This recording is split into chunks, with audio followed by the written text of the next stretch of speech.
Talk to me. WSRadio.com.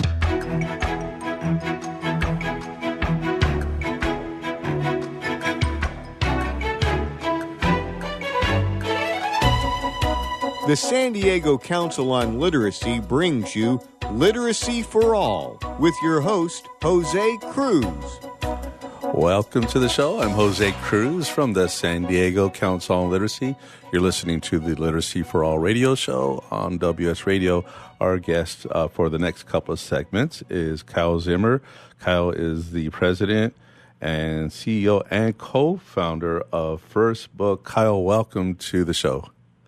Thanks for having me on, Jose. It's great to be here. Oh, what an honor to have you. First Book does so much for programs all over the country, including the San Diego Council on Literacy. So we're grateful and happy to have you on. Let me ask just some basic questions, starting off for folks who might not know about First Book.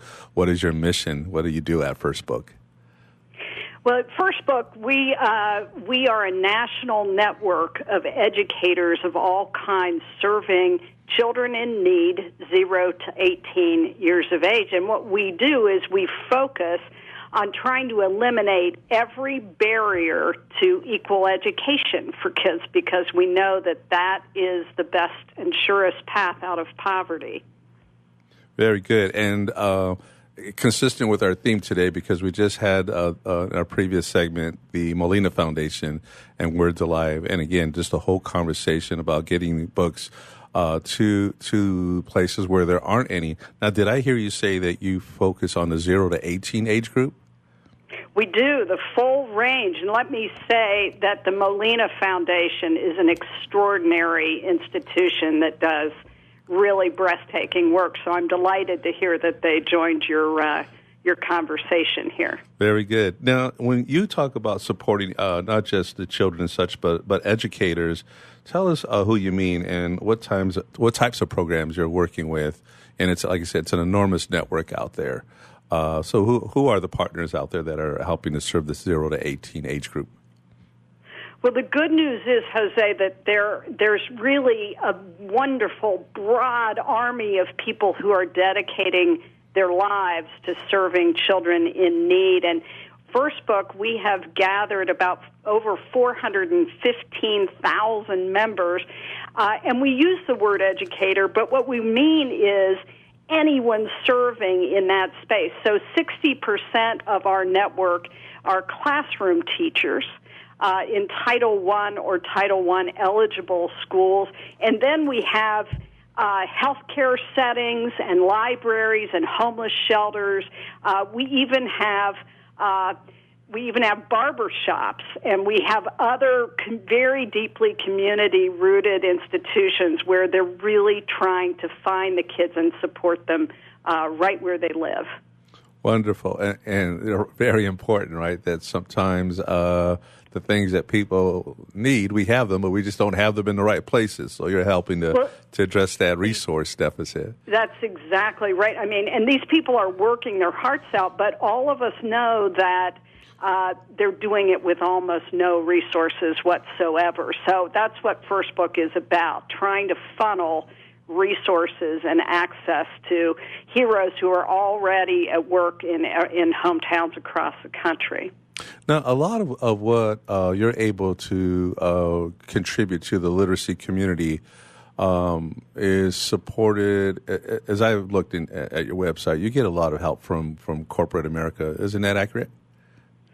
We do. About 50% of our operating budget comes from earned income from the First Book Marketplace, and the other 50% comes from really generous corporations and corporate foundations, as well as wonderful individuals who are trying to make a change in their communities. It's a big range of donors, but happily we've got great support from corporations. And I know you can't name them all, and it's always scary. It's like, okay, who did I forget? but maybe some of your major corporate supporters. What would you put in your top 3 or 4 or 5? Well, we certainly have worked with the Molina Foundation, both in California and all across the country. We work for years with KPMG. We've worked with another company based right there in your region, the Walt Disney Company. And, just C&S Grocers, which is a wonderful grocery supply corporation. I mean, it's a huge range, and they come in and support all kinds of important efforts. Now, one of the things you mentioned was the first book marketplace. Yep. Can you tell our listeners more about what that is?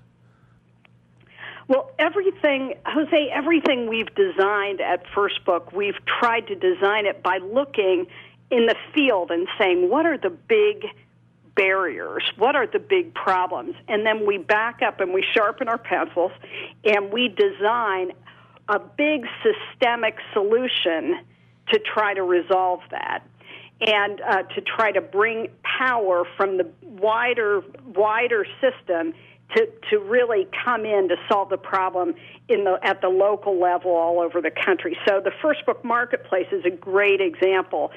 There's been study after study to show the importance of children having access to books in their lives from the earliest days. And yet we know that most schools serving kids in need, most programs serving the same population, they really struggle to have access to any kind of book, let alone what would be considered adequate, right? And so what we did with the First Book Marketplace is we went to the publishers and we said, we want to reinvent the way publishing, the great work of the publishing industry, the beautiful books. We want to reinvent how these programs serving the poorest of the poor, how they can access books and other resources. And we've done it in a way that now distributes somewhere around 18 million books a year by either making those resources free or at the lowest possible cost that we can possibly get them out to the heroes working in the fields. So the First Book Marketplace, that's what that does. It has the look and feel of an e-commerce site, and all of your listeners can go on it and navigate around it. Now, in order to access those books at those great prices, you do have to be a registered member of the First Book Network so that we're sure that the books go to the places that we're designed to serve. But I'd welcome all your listeners to come on to fbmarketplace.org and tool around and see what you can see, because we ordinarily offer between 5,000 and 6,000 titles at a time. They are often award-winning books. The average price of a book on the marketplace, including shipping, is about $3.10. It's a good deal. And if you buy books, you certainly know what a savings that is. Oh, yeah, absolutely. Golly, we're going to talk more about the First Book innovative models. We want to get to those. But while we're on the topic, what is your vision for those you serve? 18 million books is a lot of books, and we love it. And those books are all in the happy hands of young people or people at your target groups, ages 0 to 18. But it's still not enough, is it? No, it's not even close. I mean, when you think about the fact that in the United States, there's right around 32 million children who are growing up in families that are at or below the poverty line. It's called poor or near poor, and they're in those lower economic rungs. These are families who are working their hearts out, almost always at minimum wage and sometimes below.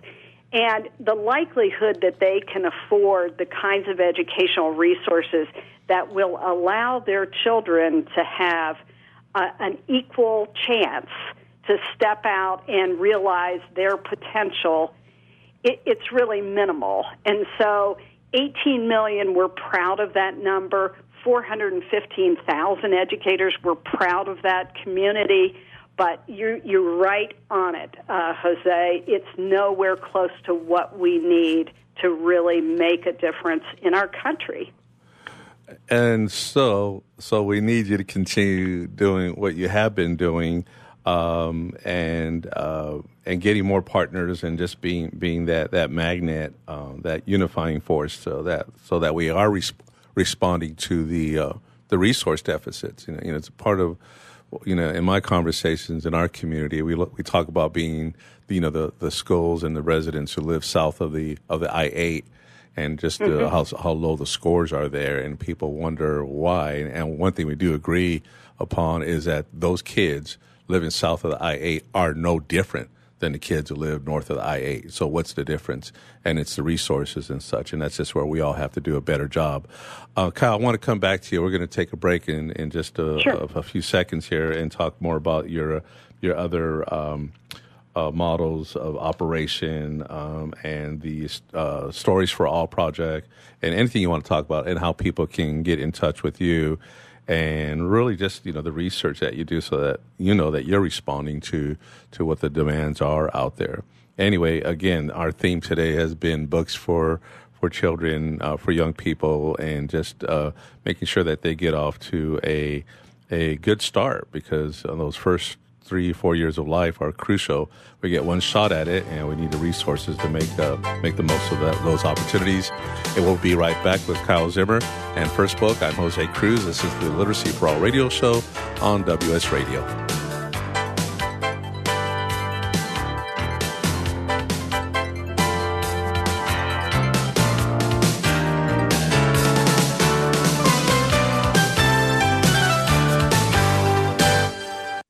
I've heard this is like one of the best pizza spots in town. Yes, it is. I'll do a slice of pepperoni, slice of vegetarian. You got it. And I will pay for all of that in 3 days. In 3 days? What's that mean? Well, wait, you accept credit cards. That money's not going to hit your account for 3 days anyway. I need my money quicker. At Chase, we hear you. With Express Funding, card payments are in your Chase account the next business day. Go to chase.com/expressfunding. Chase for business, so you can. Compensated participation. All businesses are subject to credit approval. Not all clients are eligible for next business day funding, and additional terms, conditions, and restrictions apply. Donate cash, furniture, clothes, and other gently used household items to Father Joe's Villages and get a nice tax break in April. Every donation is tax deductible. Believe you can make a difference. Be Father Joe. Go to neighborhood.org or call 1-800-HOMELESS to donate today. Life is full of misadventures, from car crashes to home fires to getting choked out on the mat. Yes, I said getting choked out, because I'm Carlos Kramer, jiu-jitsu competitor, MMA and media personality, and mild-mannered insurance agent. You can follow my adventures on Kick-Ass Radio, and I can protect you from life's misadventures at Kramer Insurance. Home, auto, life, business, and workers' comp. We're at KramerINS.com, and I want you to join my world. This is Bill Gruber with BizVid Communications, a Southern California video production leader. We've been honored to sponsor, produce, write, and host many of the fine programs on WS Radio over the years. So we understand how important the internet and your website exposure are. As video producers, we know the tricks and secrets to incorporate video to increase your search engine optimization and business success. Visit bizvidcommunications.com to see what we can do for you. BIZVID communications.com. Too much to do? Not enough time to get it done? Call on the experts at Another 8 Hours for your business support needs. By partnering with Another 8 Hours, we allow you to focus on the more important matters, like being in front of your clients, doing what you do best, rather than being stuck at a desk poring over paperwork, rummaging through emails, returning phone calls, and struggling to get everything done by yourself. Meanwhile, your family and social life are going down the drain. Go to another8hours.com or call 8 More Hours. That's 866-734-6877. Hi, this is Rob Barnett, VinVillage.com, where wine lovers connect. Be sure to tune in weekly to Vin Village Radio for exclusive, in-depth interviews with the who's who in wine and food. Can you imagine a world without children? A world where children don't play, or dream, or imagine? At St. Jude Children's Research Hospital, we're working every day to find cures for diseases that strike down children. Because we can't imagine a world without children. Can you? Finding cures, saving children. St. Jude Children's Research Hospital. To learn how you can help, log on to our website, stjude.org. Talk to me. WSRadio.com.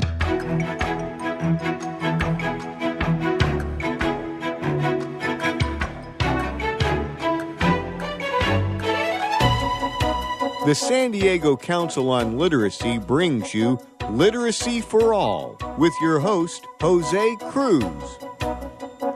Welcome back. I'm Jose Cruz from the San Diego Council on Literacy. You're listening to the Literacy for All radio show, and our guest for this segment and the previous segment is Cal Zimmer. She's the president, CEO, and co-founder of First Book. Cal, can I ask who was the other founder? Sure, there are three of us. One is Peter Gold, and the other one was Elizabeth Arkey, and we were all three, and I say this with some fear and trepidation, Washington lawyers. Oh, no. I know. People are always sort of amazed by that, but we've done a lot of wonderful work together over the years. Wonderful. Let's get back to the structure and just the working model of First Book. And you don't have to talk about all of these, but I'm just seeing how they're connected.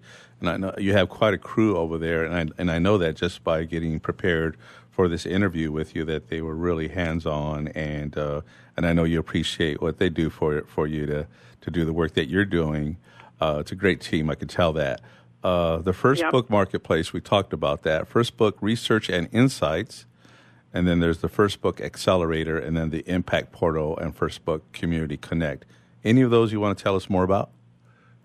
Yeah, I'd love to. You know, as I said just when we started talking, what we do well, I think, at First Book is we listen. We listen to the field, and we listen to what they need, what are the biggest obstacles, and then we build to try to resolve those. And so, you know, some years back, we began talking to our online community, the First Book Network members, and just asking them what, you know, we're on to the books.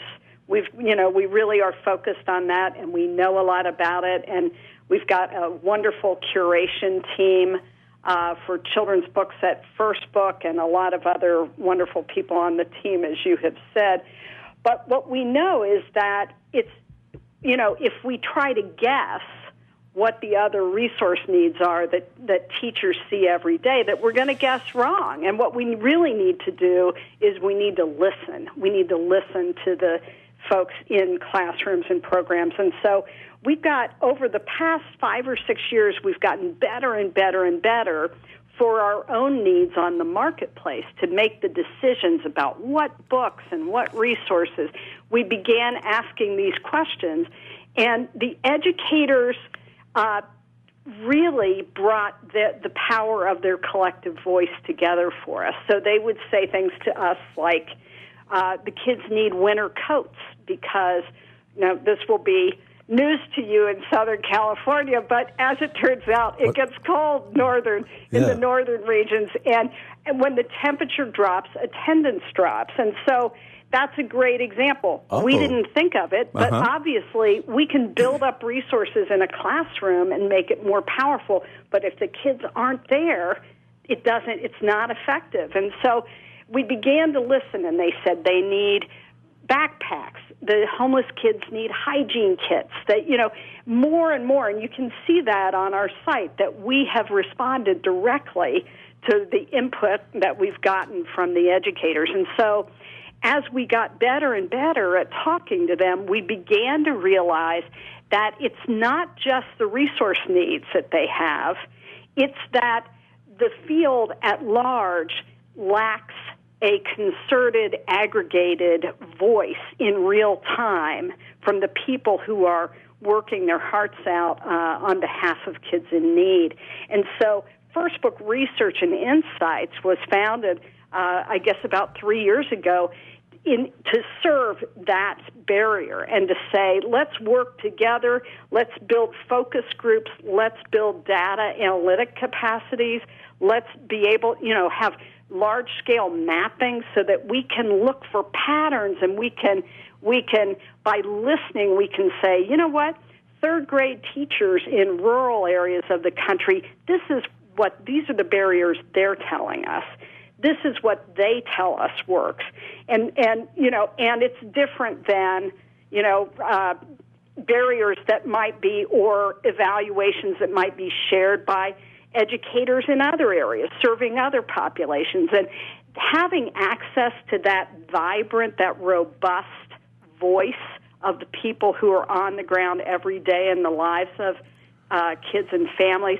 That's an extraordinary resource. So we built First Book Research and Insights in order to harness that for First Book, but also for the field at large. That is an extraordinary resource. Congratulations to you. We're talking a whole lot out in the field about collective impact and such, and not working in silos. And there at First Book, you're asking people about things, not just about books, but about the other things that are obstacles to children attending school. And so that's right. That's new to me, and I'm glad to hear about it. How can someone find out more about the research that you've done? Because this is quite exciting. Well, you can go on to the firstbook.org website, and I know that we're moving. We're putting more and more of the data and the findings out there. But also, if you're interested, just send me an email, kzimmer@firstbook.org. And if there's if you have an interest in this, if you see the value of it, please step up, because, the truth is, Jose, is we're all worried. We're not seeing the needle move. Mm-hmm. No. And after all these years, after all the great work you have done out there, after the work that First Book has done, Molina Foundation, and really organization after organization, what we have to collectively look each other in the eye and say is, it's not enough.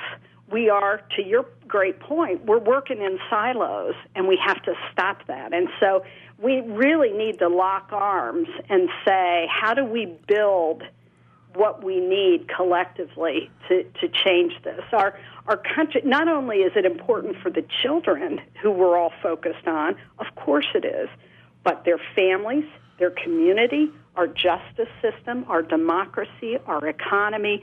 This is the central cornerstone for all of that.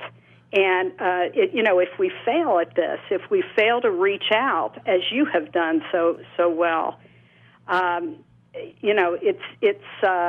afraid that there's tragedy ahead for all of us. Because the interdependence is, like, it can't be overstated. Right, and the return on investment, and I wish we could get that out to everyone. The return on investment is incredible.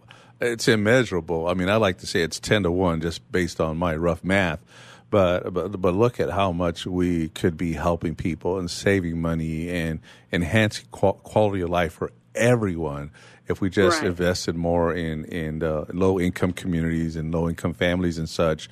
What we're doing out there, we know the model, we know what can work. It's just that to make it work and to see change happen, we're having to focus on an individual school, a small neighborhood, and invest a lot in those neighborhoods, and then you see change happen. But we can only do so much of that. So you're absolutely right. We need more help. We're, Kyle, we're about ready to sign off. Any last words for our listeners? I guess I'm grateful to everyone who listens, and to you, Jose, for all that you have done to bring attention and strength to all of us who are working to change this trajectory on, for equal education. And I would just urge your listeners to do two things, if they would. One is, we need all educators serving kids in need to sign up at firstbook.org. Very good. Sign up. Very good. Thank you, Kyle. We're going to sign off ourselves. Yeah. Anyway, sorry, Kyle. We had to cut you off. I'm Jose Cruz. This is the Literacy for All radio show on WS Radio, the worldwide leader in Internet talk.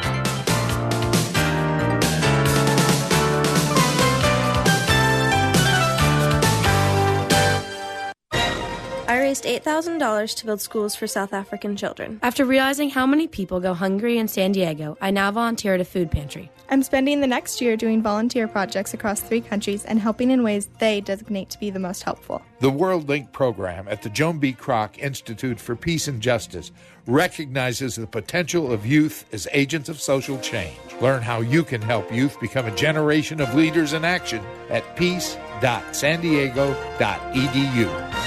In the military, things can change in an instant. Your personal life is just the same. Just like you protect our country, you want your family protected. That's why thousands of military members trust Navy Mutual Life Insurance. Navy Mutual is nonprofit, providing current and former Navy, Marine, and Coast Guard families with life insurance, no sales fees, and no military service restrictions. Protecting members on active duty and beyond. Call 1-800-628-6011. 800-628-6011. NavyMutual.org. Insuring those who serve. Nowadays, internet devices are an integral part of your home. Everyone in your family has a smartphone, tablet, or a computer. Life is easier knowing that all your devices are secured and your family can surf the internet carefree. ESET Multi-Device Security Pack does just that. One license for all your devices. With ESET, it's simple to stay protected and save money. Enjoy safer technology with ESET Multi-Device Security Pack at ESET.com. That's ESET.com. I've heard this is like one of the best pizza spots in town. Yes, it is. I'll do a slice of pepperoni, slice of vegetarian. You got it. And I will pay for all of that in 3 days. In 3 days? What's that mean? Well, wait, you accept credit cards. That money's not going to hit your account for 3 days anyway. I need my money quicker. At Chase, we hear you. With Express Funding, card payments are in your Chase account the next business day. Go to chase.com/expressfunding. Chase for business, so you can. Compensated participation. All businesses are subject to credit approval. Not all clients are eligible for next business day funding, and additional terms, conditions, and restrictions apply. Tired of presentations with no impact, no inspiration, and no traction? Do dull speakers have you and your team disengaged and distracted by smartphones? Christopher McAuliffe brings energy, insights, and 2 decades of experience, delivered with punch, humor, and heart. Your team will leave energized, uplifted, and with a sense of purpose. Visit ChristopherMcAuliffe.com to bring some heat to your next speaking engagement. McAuliffe. ChristopherMcAuliffe.com. Hey, it's Catherine from Listen Local Radio. Moe's Guitars has proudly served the San Diego music community since 1975. Specializing in guitars, basses, mandolins, banjos, and ukuleles, they buy, sell, trade, and consign. If you're looking for lessons, repairs, accessories, and cool gear, you found the right place. Located in downtown La Mesa Village, stop by and check out their digs or visit moesguitars.com or their Facebook page. MOZEguitars.com, 619-698-1185.